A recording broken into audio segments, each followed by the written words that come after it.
ہمارے channel Urdu moral story میں خوش آمدید۔ ہمارے چینل سے روزانہ آپ کو سچی اسلامی کہانیاں سنائی جاتی ہیں۔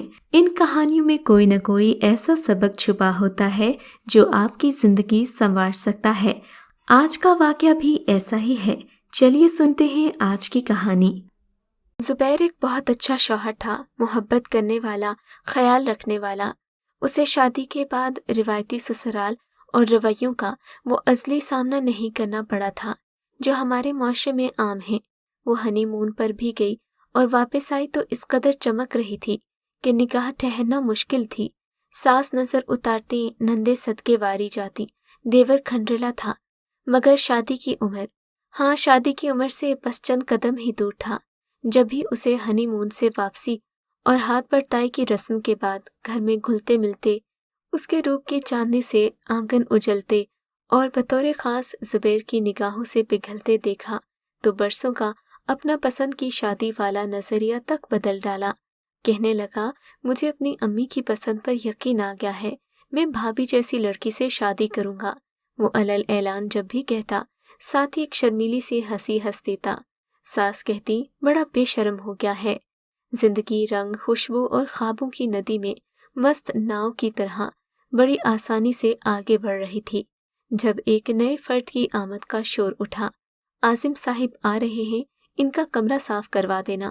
شکر ہے بھائی واپس آ رہے ہیں، میرے ایڈمیشن کے دن نکلتے جا رہے تھے، اب انہی کے ہاتھ ہو جائے گا یہ کام، اس نے کہا تھا۔ اور پھر کئی سارے اور بھی کام نکل آئے جو عازم بھائی نے کرنے تھے۔ زبیر غائبانہ تعارف تو ان کا پہلے ہی کروا چکا تھا۔ وہ امی کے ہی کسی کزن کے بیٹے تھے، عمر میں سب بہن بھائیوں سے بڑے تھے، مگر کم عمری میں ہی اس گھر میں آنے جانے کی وجہ سے گھر کا اٹوٹ حصہ بن چکے تھے۔ اس نے بھی اوروں کی طرح انہیں گھر کے افراد کی طرح خوش آمدید کہا، مگر پھر وہ ہو گیا جو اس نے سوچا بھی نہیں تھا۔ بظاہر عازم سب کے کام آنے والے، دھیمے مزاج کے 42 سے 45 کی عمر رکھنے والے ایک شخص تھے۔ وہ بے ضرر اور خوش اخلاق تھے، کم میں ہی راضی ہو جاتے تھے، کسی کو اپنی وجہ سے خوف میں نہیں ڈالتے تھے۔ ایک ماہر الیکٹریشین کی طرح گھر کے چھوٹے موٹے کام بھی کرتے، غرض یہ کہ اگر خالہ نے انہیں اپنے گھر میں فرد بنا کر جگہ دی تھی تو بدلے میں انہوں نے زندگی بھر کی چاکری اپنے سر لے لی تھی اور سالوں کا قرض اتارتے چلے آ رہے تھے۔ ان کے اپنے اخراجات محدود تھے، چند ایک ہوم ٹیوشنز دے کر گزارا ہو جاتا، اس سے زیادہ کی انہیں ضرورت نہیں تھی۔ زہرا نے ان کی آمد پر ایک جھجکتا ہوا خوشی کا اظہار کر تو دیا تھا، مگر سب اس وقت حیران ہو گئے جب انہوں نے سب گھر والوں سے بڑھ کر استقبال کیا۔ جھٹ سے اٹھ کر سر پر ہاتھ پھرا اور 500 کا نوٹ ہتھیلی پر رکھ دیا۔ ماشاء اللہ، ہماری بہو تو چاند کا ٹکڑا ہے۔ گھر میں سسر کے وجود کی کمی کو ان کے الفاظ نے پورا کر دیا تھا۔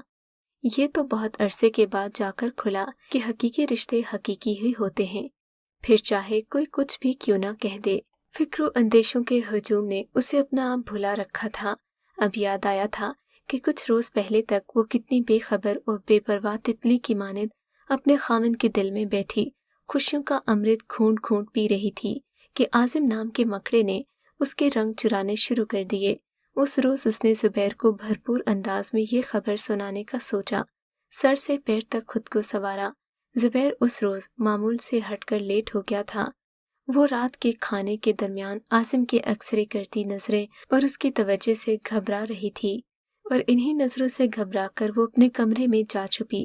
زبیر نہیں آیا، یہاں تک کہ گیٹ سے بیڈ روم کا دروازہ ناپتے ناپتے اس کی ہمت جواب دے گئی۔ تھک ہار کر وہ بیڈ پر گری تو نیند اسے آغوش میں بھرنے لگی۔ اسے یاد نہ رہا کہ وہ کمرے کا دروازہ کھلا چھوڑ کر بے خبر ہونے لگی ہے، اور جب رات کو اس کی آنکھ کسی کھٹکے سے کھلی تو اس نے عازم کو اپنے کمرے میں دیکھا۔ وہ ایک جھٹکا کھا کر اٹھی تھی، سائڈ پر پڑا دوپٹہ گھسیٹا۔ آپ میرے کمرے میں کیا کر رہے ہیں؟ اس کا انداز نہ چاہتے ہوئے بھی سخت ہو گیا۔ عازم کے چہرے پر عجیب ہی رنگ تھے۔ وہ خوفزدہ سی ہو گئی۔ اتنی رات میں آپ کو میرے کمرے میں دروازہ ناک کرنا چاہیے تھا نا؟ ابھی اس کی بات منہ میں ہی تھی کہ کمرے میں زبیر کو دیکھا۔ جتنی تیزی سے اس کے حواس بحال ہوئے، اس سے کہیں پھرتی سے عازم کا رنگ بدلا۔ ارے میں تو تمہیں جگانے آیا تھا، کہ زبیر آ گیا ہے، تم شام سے اس کے انتظار میں تھی نا، میں نے سوچا میں ہی جا کر بتا دوں۔ بیچاری تمہاری راہ تکتے پتہ نہیں کب سو گئی تھی۔ وہ بے ربط سا بولتے زبیر کی طرف دیکھ رہے تھے، جن کی شکل سے ظاہر تھا کہ ان کی موجودگی انہیں بھی کچھ خاص نہیں بھائی۔ اچھا چلو میں اب سو جاتا ہوں جا کر، میں بھی فکر کے مارے ابھی تک جاگ رہا تھا۔ اپنی گھبراہٹ میں وہ اپنی فکر کا ذکر تو کر رہے تھے، مگر یہ پوچھنا بھول گئے تھے کہ آخر اسے اتنی دیر ہوئی کیوں تھی۔ ان کے کمرے سے نکلنے کی دیر تھی کہ زہرا کے دل میں جمع غبار بھی باہر نکلنے لگا، زبیر کے کاندھے پر لگی سسکنے لگی، اور اتنے دنوں کی جمع شدہ گھٹن ایک ہی بار باہر نکال کر شانت ہو گئی۔ اب اس کی فکر میں گھلنے کی باری زبیر کی تھی۔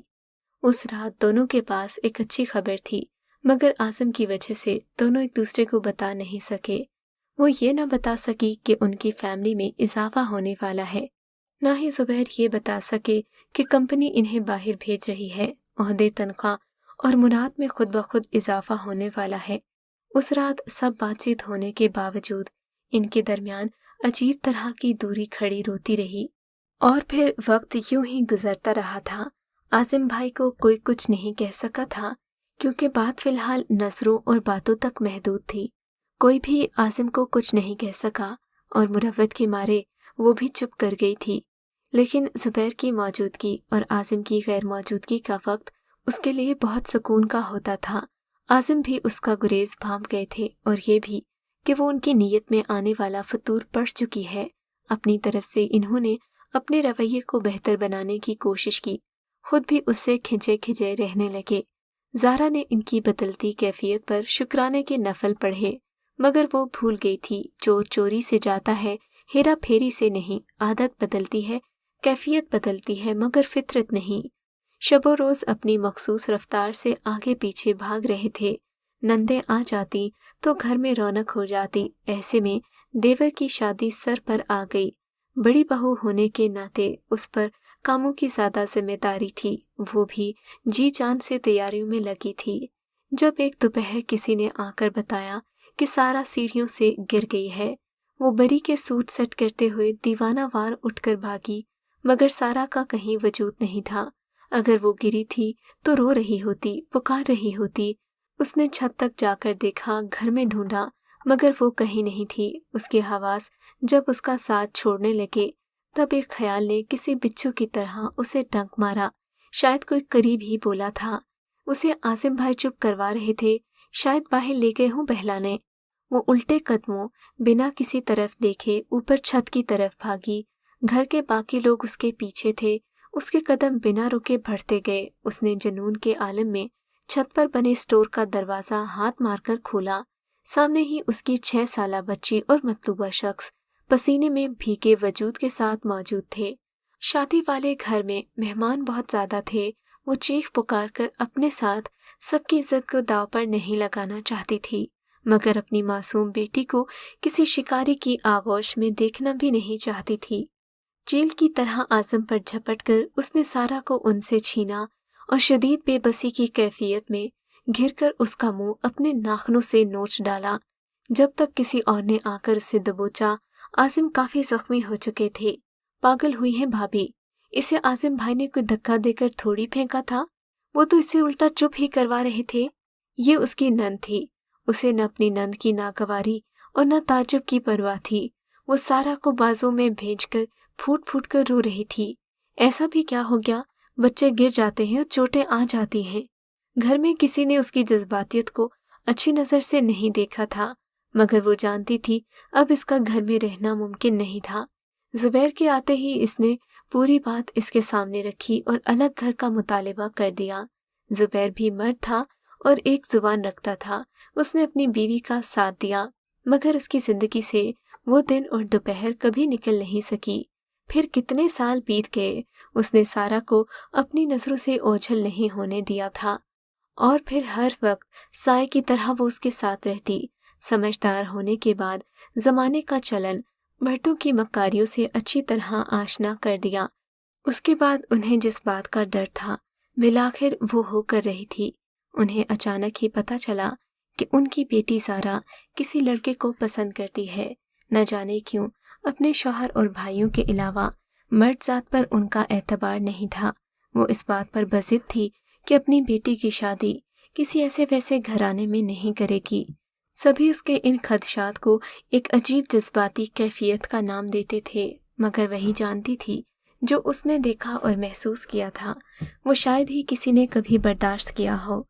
آج زارا کی شادی تھی، مگر اس کی ماں اس کے کمرے تک اس کے ساتھ آئی تھی۔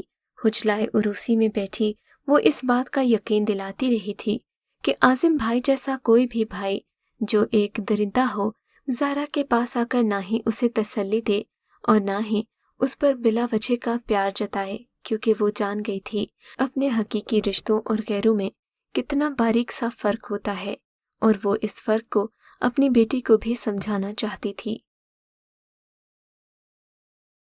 اگر آپ کو آج کا یہ واقعہ پسند آیا ہے تو اس ویڈیو کو لائک ضرور کیجیے، اور اس طرح کے مزید قصے سننے کے لیے ہمارے چینل اردو مورل سٹوری کو سبسکرائب ضرور کیجیے۔